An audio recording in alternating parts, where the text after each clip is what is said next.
welcome to the Fort Worth Stockyards National Historic District. During the next few minutes, I want to tell you a story. It's a story about a time and a place most folk think are only memories. The time is the last half of the 19th century. And the place? Well, let's just call it the Old West. Now I'm going to be honest with you. Some people say the Old West never really existed. They say it was nothing more than an elaborate web of folklore and legends that got embellished by journalists and movie makers. Well, I'm here to tell you, the folks who think that way are dead wrong. The Old West ain't a myth at all. And that's the story I want to tell you.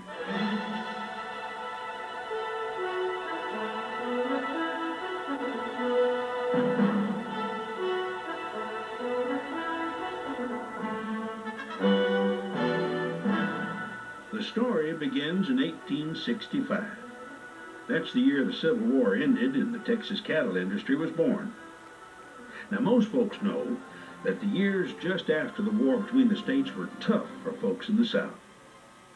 It was a time for rebuilding in every sense of the word, physically, emotionally, and economically. As Texans worked to get their state back on its feet, it didn't take long to realize they were facing a golden opportunity. Here's what happened. In the north, the dusty, smoky cities were teeming with new factories and mills. Hundreds of thousands of immigrant workers flocked to the new jobs, sweating through 60-hour work weeks for as little as 50 cents a day. Nevertheless, a steady job meant the average family could buy things that were luxuries not long before. Ready-made clothes, gas lights, newspapers, and beef. The North had an endless appetite for beef. Back in Texas, the vast prairies were populated by millions of rangy, half-wild longhorn cattle. For the most part, the longhorns had been ignored and left unattended during the war, but they didn't seem to mind. They felt right at home on the desolate grasslands, and their population skyrocketed. In 1868, a fella could buy longhorns for about $4 a head, then drive them north and sell them for 10 times that amount. So in a matter of months, an industry was born. Herds of calves fed on the plains for a year or two at no cost were like a fortune on the hoof. And over the next 15 years, Texans drove more than 5 million beeves to northern markets like Abilene, Wichita, and Dodge City. And Fort Worth prospered too.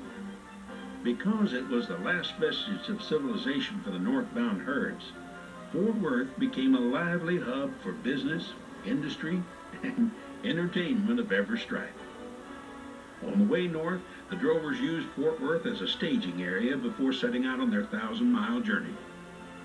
They loaded up on blankets, equipment, ammunition, and food for their lonely 3-month trek.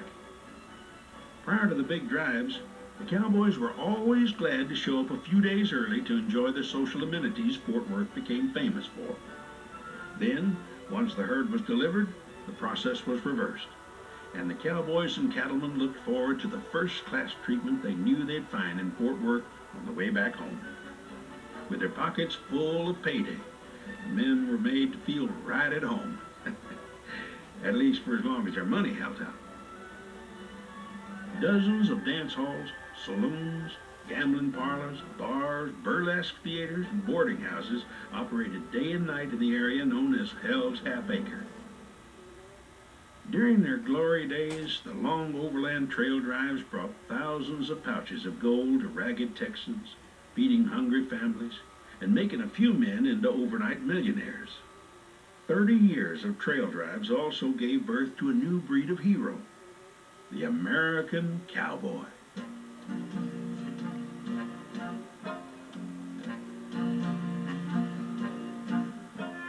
In earlier years, cattle drovers in the eastern states had simply walked their cattle to market. But now, with vast herds spread over hundreds of miles of open range, the mounted cowboy became indispensable. The reality of a cowboy's life was a far cry from the images that come out of Hollywood. The Texas cowboy was a dusty, overworked, tough as leather hombre. He sweltered under a prairie sun and rode endless miles in rain and sleet to mend fences or hunt for lost calves. On the job, he led a bitterly tough life. He worked up to 18 hours a day, 7 days a week, and traveled as much as 1,800 miles with no comforts other than a campfire and a bedroll. Cowboys were men of a particular time and place. They lived by an unusual code that was one part Victorian social values and one part hard-fisted frontier survival. The cowboy's job was hazardous and punishing. Yet despite the hardships, most of them never complained. Likewise, they never lost respect for ladyfolk or their sense of justice and fair play. That's an unusual combination, and it's probably the reason the cowboy has always been regarded as a genuine all-American hero, and probably always will be.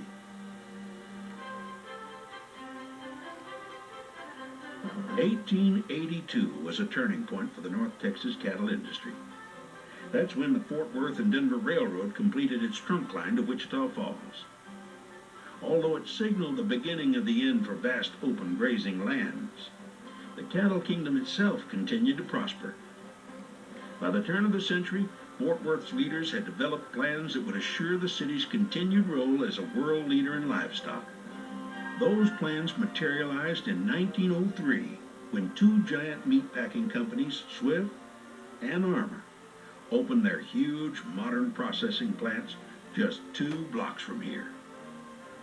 During their first 10 months of operation, Swift and Armour bought and processed 40,000 sheep, 129,000 hogs, and 265,000 cattle. On your tour today, you're going to visit the buildings and pens and chutes that literally defined the livestock industry for almost a century. In its heyday, the stockyard's sheer size and efficiency made it the envy of the world. If you're into statistics, consider this. Between 1896 and 1986, the stockyards processed more than 180 million head of livestock. That's right, 180 million. The stockyards reached its pinnacle in 1944 when its 6,000 employees processed well over 5 million head of livestock. You know, I can still remember a lot of those hard-working men and women and how proud they were of Fort Worth and the stockyards. Somehow they knew their city was destined to become something out of the ordinary. So while you're on your tour, keep in mind that the Stockyards District is a lot more than a collection of interesting Old West buildings. It's also a monument to a rare breed of people, men and women of courage and pride and vision. As you look around the buildings and sprawling old livestock pens, you'll know they were built board upon board by people who were bold enough to dream the dream and stubborn enough to make it come true. So that's about it. That's the story I wanted to tell you. I hope it gives you a little better understanding of what you're going to see today. As you already know, right this minute, you're sitting smack dab in the middle of one of the best examples of Old West culture anywhere in Texas, or in the world for that matter. Not only do we have an incredibly colorful history here, we also have a place where people still like to gather for a meal, a beer, or one of our special annual events that draw thousands of visitors from across the country and around the world. And what do they find when they get here? They discover things like good food and old-fashioned hospitality, friendly merchants with all the latest clothes, leather goods, jewelry, crafts, and what my mama used to call doodads. As you'd expect, the Stockyards is mighty proud of its role as a living link to the heritage of the Old West. And today, you'll see that pride everywhere you look. You'll see landmarks like the Stockyards Hotel, For years, the home away from home for millionaire cattle barons and common cowboys. And then there's the famous Cowtown Coliseum, site of the world's first indoor rodeo in 1918. The Coliseum was also where Italian opera star Enrico Caruso turned in an electrifying performance in 1920. You'll also see the sprawling horse and mule barns. The original barns burned to the ground in 1911 on the very day President Teddy Roosevelt was here to visit the livestock show. The barns were rebuilt of brick and concrete and went on to provide 200,000 horses and mules to Europe during World War I. You'll see the gracious old livestock exchange building. With its Spanish-style architecture, the building served as the nerve center of the cattle kingdom from the time it was opened in 1903. And keep your eyes open for the beautifully restored Tarantula steam train as it shuttles passengers to and from the stockyards. Oh yeah, and don't miss Stockyard Station. This complex once served as the stockyard's hog and sheep pens. Today, it's a unique market center with outstanding shops, galleries, and restaurants. I guess even after 120 years, the old place still hasn't lost its charm. It's kind of like a snapshot from America's past, full of the sights and sounds of a time when the cowboy was king.